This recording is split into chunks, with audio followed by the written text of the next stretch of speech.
some of us, we get lucky. We don't have to pick who we're going to love first. When you get to choose yourself first, it's because you do not get the unfortunate business of losing. That's something sacred that we all were given. As a 1 year old, I got to keep my secure attachment stuff. And so I can see myself, I can soothe myself, I can keep myself safe and secure to be Maria. And that's self regulation. Step one. So I got lucky. I didn't have to choose myself because I got to stay securely attached. And by my 3 years of age, I still got to stay securely attached. And lo and behold, I got to stay the differentiated self of me. Thanks, Dr. Dan Siegel. I shared with him a story of mine from my 3 years of age. And he said, wow, that's really great, Maria. You are already a differentiated self. So I looked up what that meant, and it means that I accepted that Maria has her own thoughts and feelings independently from my herd, which means that my attachment system, I don't care if my mom, my dad, my sister and sisters, whoever, uncle, whoever you are, I don't care. Your thoughts, emotions, they're not mine. Okay, so that's number 2 and 3. So I didn't have to choose to be Maria because I got to stay being Maria. And then I got to grow up.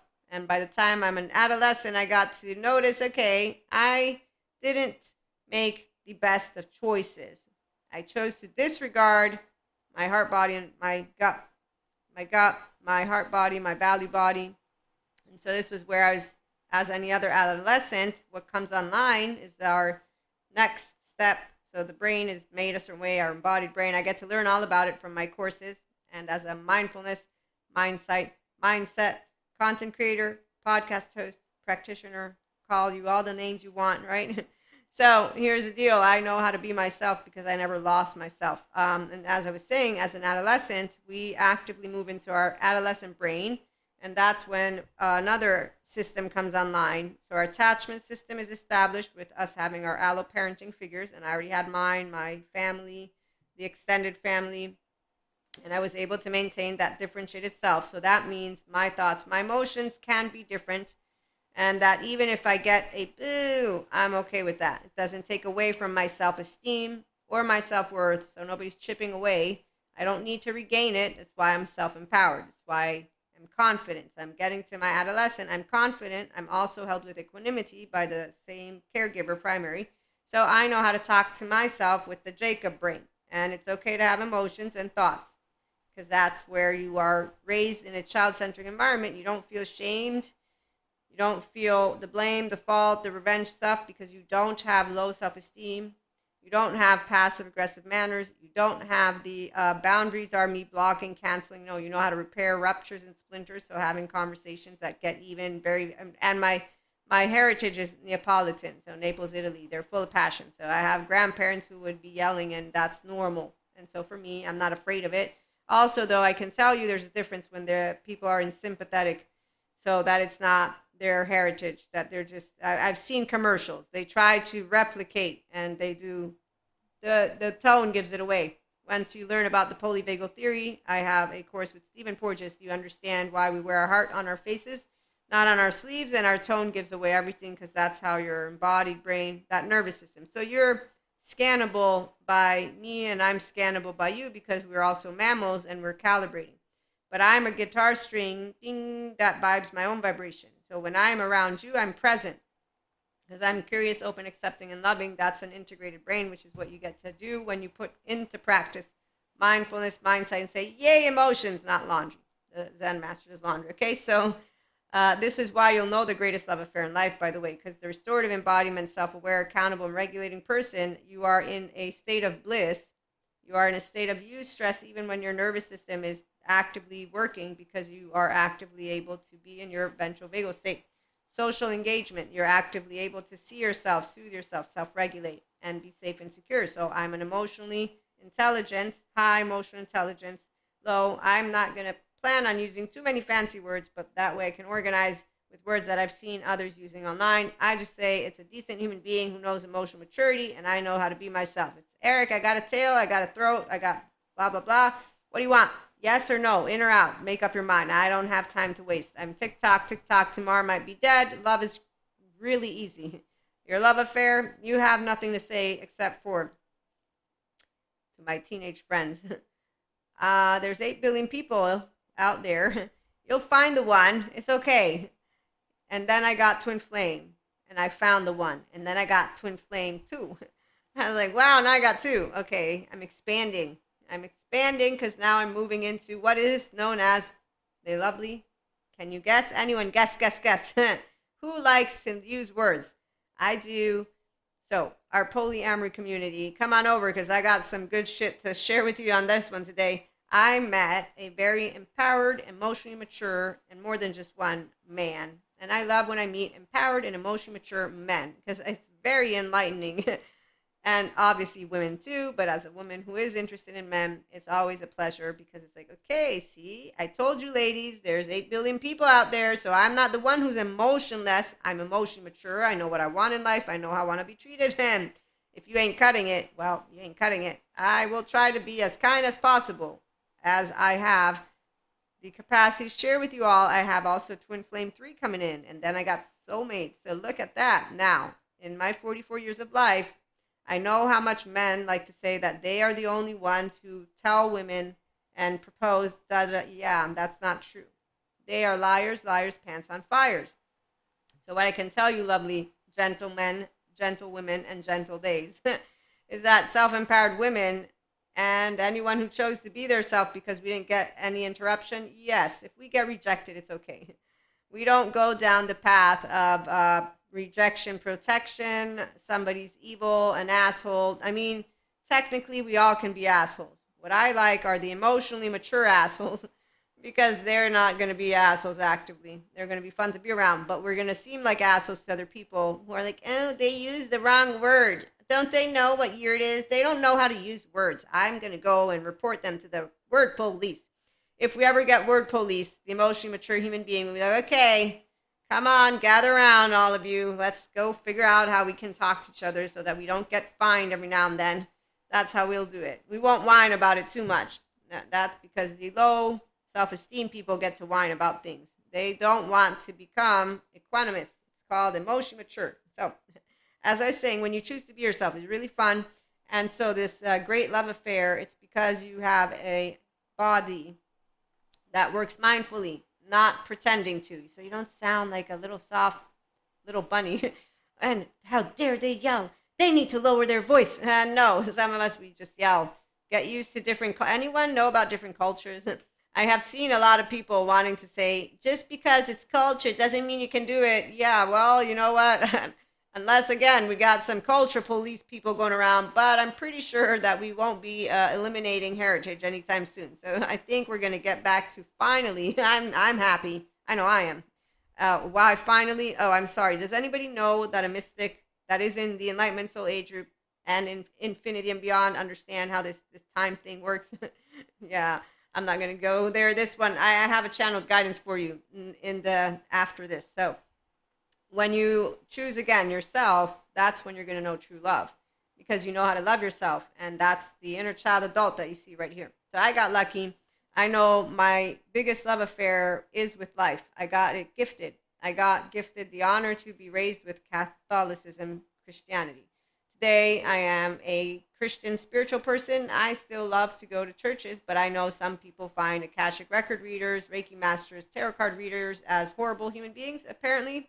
So they also think yoga brings demons out of you. They actively believe that Reiki is a bad energy because some theologian decided to write a little paper. That is ridiculous, but it's ridiculous not because of the paper, because anyone who is of faith knows how the Holy Spirit and how grace and God work. And it's not through words.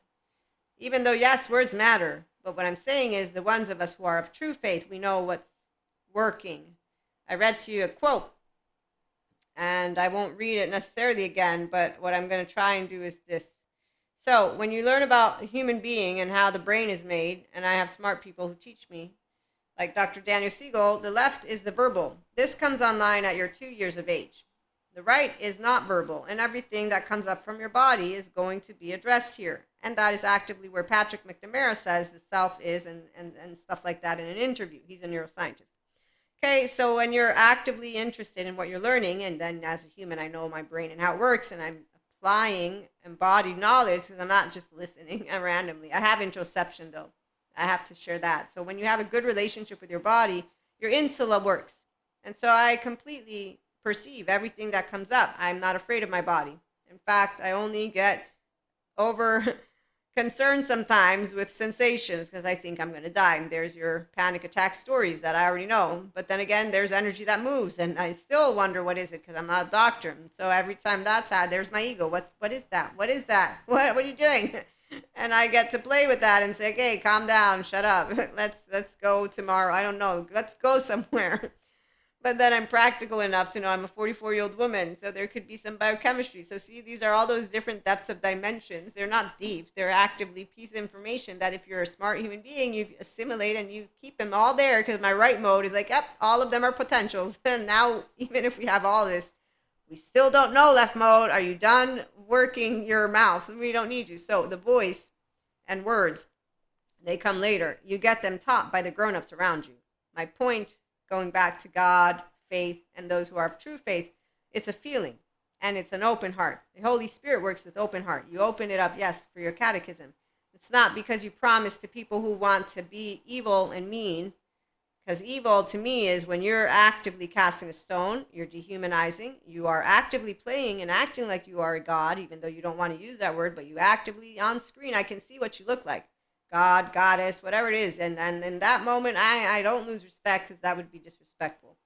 I get to be grounded with my sciences and remember the people who have non-bilateral integration, who knows what happened to them? One, closed heart, and their minds just chit-chatting in the way that they got raised. So I actively know you are no messenger because I'm a person of faith. And I know what the message was because I am not biased with shame, blame, fault, or revenge. I have no closed heart. I have no childhood trauma shit going on in my body. In fact, it's exactly why I don't say humanity is not good. There's no goodness. I will be, if anything, a more reasonable human being and say, I'm going to say that we all are inherently potentially good or evil for someone out there. Let me think. Why is this so important? Because any person who still uses words such as good and evil for me and actively doesn't notice when they're saying it in a way that is not mindfully, I'll notice it because I'll hear your tone. So just in general, your voice won't matter to me. What words are coming out of your mouth, I'm going to feel your feelings first because I'm a nervous system and so are you. The only difference is I have the capacity to recognize my emotions and that I am this because I'm mindfully aware. I'm self-aware. I'm self-accountable. I'm self-regulating. I'm a pacha, which won't go telling somebody, you do realize you're cocky and an asshole and actively casting a stone and doing everything that is the opposite of what I got taught in catechism, because I never in a million years would have said yes to somebody who would have told me, go be mean to those people and go cast stones to those people. In fact, I had a thing or two to share with God about the things that took place, and my catechism didn't talk to me about being mean to people. And I use that word because I'm effectively still the inner child adult that I have always been. And I didn't lose my child centric brain just because of unkind human beings who need a good therapist. And they could go and hang out with the people who at least are getting their good therapist. And they say, we don't want to forgive because we got hurt. Yeah, go have your community. But how about you disengage from using God, Jesus, and all these words and all these names to promote what is hatred, what is divide, what is not in any way, shape, or form what would be a faith. Any person of true faith knows this, which is why spirituality moves forward. I actively feel very sad because I had a good experience with catechism and Christianity. I've met a whole buttload of people. Buttload is exaggerating. I've met a handful of people. See, that's the child part of us. I've met a handful or more of people who have had excessively negative experiences. And then I have those of faith who understand, but then they are so stuck some in the ways of the yesterday that there's no reasoning. So as long as you don't want to give to changing times, you're a dying breed. You're going to be a dying breed. And this is just a general concept. It doesn't have anything to do with you being able to disprove. Scientists, the true ones, they don't know everything. And so when someone's using words, disprove God or disprove free will, I can get just as much all, huffy puffy in my asshole. But if I calm down and think, it's a bullshit statement, like lack of imagination for evil. It's a bullshit statement. Any highly emotionally and mentally intelligent human being, and with pause, will say, hold on a minute. That's bullshit. So with Robert Sapolsky, I love his qualitative or maybe even quantitative analysis. You ain't disproving shit. You're just giving us your concept. That's it. And any person who's an owner of their brain is going to know it. The ones who say, how dare you, without any of your certificates. Oh, really? I see you have someone on a pedestal. Oh, are you manipulable then? Yeah. See, the only people who can manipulate a person who's emotionally intelligent, they're actively emotionally intelligent, mentally intelligent, and keen. And I have those people. I'm thinking of one of them. They're so awesome. When they present to me anything, and it's because they are masculine and I'm a feminine. So you see, when a masculine and feminine get together, but the masculine has a life inside, so they have their own feminine going on, that's when things begin to get beautiful, because you're like, okay, you just expanded me, and in a very good way. And I can tell that you know what you're looking at, and I know what I'm looking at, but I wasn't trying to look that hard. I just take you face value, which is exactly why the masculines will know. The masculines will know that that's exactly what it is. And that's exactly what a feminine knows. That's why we're okay with our masculines teaching us things. And it doesn't matter what it looks like. We know that they're teaching us. They're telling us how to live life. In whatever ways it may come, we learn. So, your biggest love affair is with yourself and then with our lovely oversoul. And no matter how something may twist or turn, because we complement each other, masculines and feminines, from the 5D mystic perspective, nobody's going to have a little vengeful tooth anywhere. In fact, the ones who do, they don't hear their selves, they don't hear their tone, which is why they think that their voice is that which is channeling something. And again, there's this invisible balance that is out there. I don't like to think about it because it still reminds me of the human suffering group that I have compassion for. But with sciences, I'm able to know, like Patrick Tian says, some people don't want to save their inner child. They don't choose their self, and they don't choose good therapy. And then they go around and they act like Peter Pans, and there's plenty of lost boys, lost girls, and lost days who will fall for their manipulative words. And they will go around prancing around, and there you go, time. This infinity and beyond. So laws are here. We want to respect each other to the best of our ability, of course, but when it comes to, again, mindful living, it's amazing. So you getting to be yourself with emotional maturity and you getting to know how to love yourself first, totally beautiful. When people get here, they'll know what it's like because they have healthy self-worth, and that's when they're ready for actual love life, which is why when you choose yourself, you're actively choosing love. And then you're actively vibing love. You don't have to believe in God or any of that. Again, that's faith, that's personal, and belief really is, it's so vast the way that we can use this word belief. And the people who are getting all rigid and picky with words, they actively are an adaptive child. They're rigid and unforgiving because they don't actively get into their, what am I doing? Why am I making such a big deal out of something? So it's called, I have an emotional charge going on. It's with a word, a sentence, it's personal. It doesn't have to be personal unless you have low self-esteem. And those low emotionally intelligent people, that's exactly where they're not noticing I'm in a dysregulated nervous system. I'm engaging in a manner that is unnecessary. And this is the very bare minimum. For those who can do this, the ones who need good therapy before they can even be here, they're going to be with a good therapist. Once they've reparented, they've empowered themselves, they have found justice. So that means they get out of the vengeful tooth with the angry. So they're at 4. Okay, we got the bystanders, we got our group. Are we ready to forgive our home, our actual attachment system home? And then if you did choose as a teenager to do other shit instead of maintain your heart body and value body, because that's your second choice point. The first, you don't really consciously choose anything. That's why it's the karma. But by the time you're an adolescent, what comes online is your social system or societal system, something like that. One of my courses on trauma, this is NICBM, an in-depth analysis of trauma. So the man was saying at our adolescent years, we look to our peers, and that's where we are still fearing inadequacy like we did with our home.